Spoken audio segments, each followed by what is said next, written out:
'Yan uwa kamar yadda kuka gani a nan mun shigo YouTube ne za mu fassara muku yarurruka daban-daban domin gani ya kori ji. Bari mu fassara wata Arabiya ga ta nan.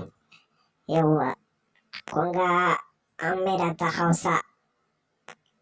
Ku sanya shi a cikin kanku da kuma gashin kanku da sauran shi dai ga shi nan an maida shi Hausa.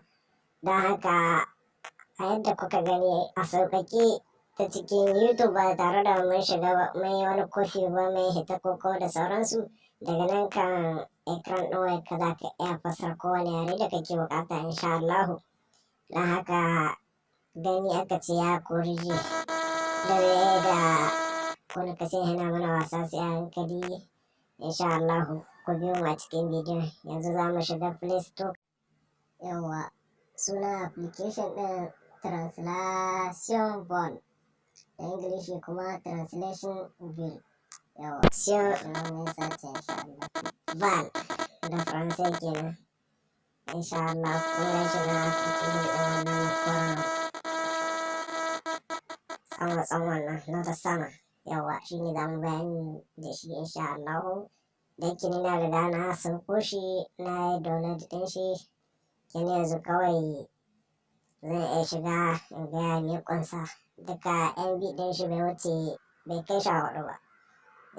Kuma mutum sama da miliyan 1 ne suka sauko shi. Don sabida yana da kyau gaskiya bakin gwargwado. Insha Allah. Da farko dai muna roƙonku da ku yi mana like, ku yi mana subscribe, sannan ku danna ƙararrawa sabida da zarar mun saki sabon bidiyo a sanar da ku. Insha Allah. Za mu ci gaba da kawo muku application insha Allah kuma masu kyau. Don haka ku danna mana like domin mun hijin ƙarfi. Muka kuna buƙatar shi koko da sabida shi like shi ke ba mu dama wa zuma shigo cikin application ɗin kai tsaye. Kamar da kuka gani fuskar koci wannan ga harshe nan guda biyu, ga Hausa ga Angalai, ga Ingilishi ne. Haka yana kashe ne off, kun gani? Idan ka kunna ya zama on, an kunna kenan. Kuma nan ga wurin sauya harshen shika nan. Angalai saman shiga air flash nan, wurin sauya yare kenan. Kamar yaren da ba naka ba insha Allahu. Nan kuma Hausa, gashi nan shine yarenka na ainihi Hausa. Shi ma za ka iya danna air flash ta sama ga ta nan domin ka sake harshe. Insha Allahu wanda kake so. Harsuna ne ga su nan na duniya da dama. Wannan application ɗin zai baka damar fassara kowane irin yare a saman karancinka, ba sai ka yi wani kofin ba sai ka koma ta cikin application ba. Insha Allah a kai tsaye kowane irin yare, rubutu ne, message ne aka turo ma, hoto ne na rubutu za ka ɗauka a ƙas, kowane irin yare zai fassara mashi insha Allah ba tare da ɓata lokaci ba.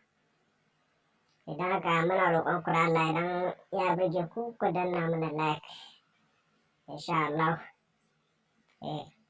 Kun gani cikin application kenan insha Allah. Application ke ni dai ya burge ni gaskiya, ba sani ba ko kai. Ka ga nan ne wurin da za ka iya ɗaukar hoton rubutu ne ka fassara, sabida ba na son bidiyon ya tsawo shi yasa ban tsaya nan nema na yi hoton da zan ɗauka ba.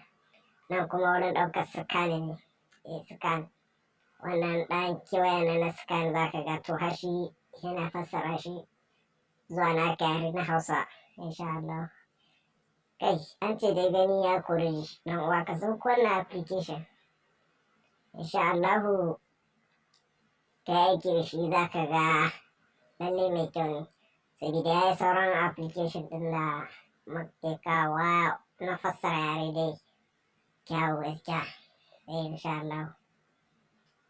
Yanzu bari mu fita maga insha Allah.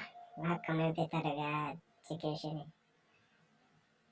Muna kunga hatta cikin Play Store za ka iya fassara yare kowane iri kake buƙata insha Allah. Yawwa. Afuwan na manta ban gwada muku wurin aza shi saman fuska ba. Ga ɗan phone nan ƙarshen hannun dama shi kaɗai na ƙarshe. Yawwa, in ka shiga ga setting nan ƙarshen ƙasa sai ka shiga wannan kufe to translate wannan ka shiga ka tarda su kana ganin ga suna an kunna za ka tarda su ne a kashe kamar haka. Shi ma nan na ƙasa za ka tara shi kashe, shi ne na azu a saman fuska, wancan kuma na fassara kowane yare. In ya so sai ka kunna su yawwa kamar haka, sai ka kunna su baki ɗaya. Kana kunna su za ka ga alamun ya hau a saman ekran ɗinka, za ka gan shi raɗin ekran hannun hagu insha Allah, ko kuma hannun dama ba inda za ka ganin shi ba, kuma za ka iya buɗe shi a duk inda kake so insha Allah.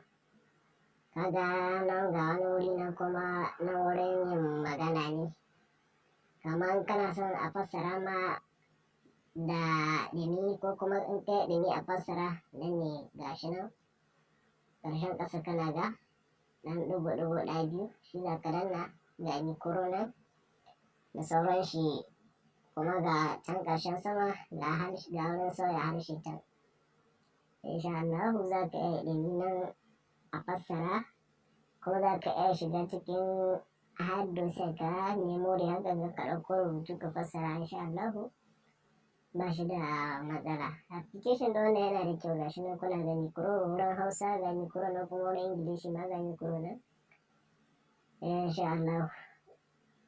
Kamar kana buƙatar sai ka zaɓa yare ne, to shi wannan application ɗin kamar dai da na kwatanta muku, a saman fuska kawai za ka yi fassara kowane yare kake so ba tare da ka ba kanka gajiya ba. Kuna ga wannan da harshe da wurin soya harsuna ne insha Allah. Ka aminta dai da subscribe da comment da like insha Allah. Na harshe ne kala-kala insha Allah, wanda za ku iya fassarawa cikin sauƙi. Hasashe TV za ta ci gaba da kawo muku application insha Allah, yanzu aka fara. Yawa godiya muke, kada a manta da subscribe don Allah, muna tare.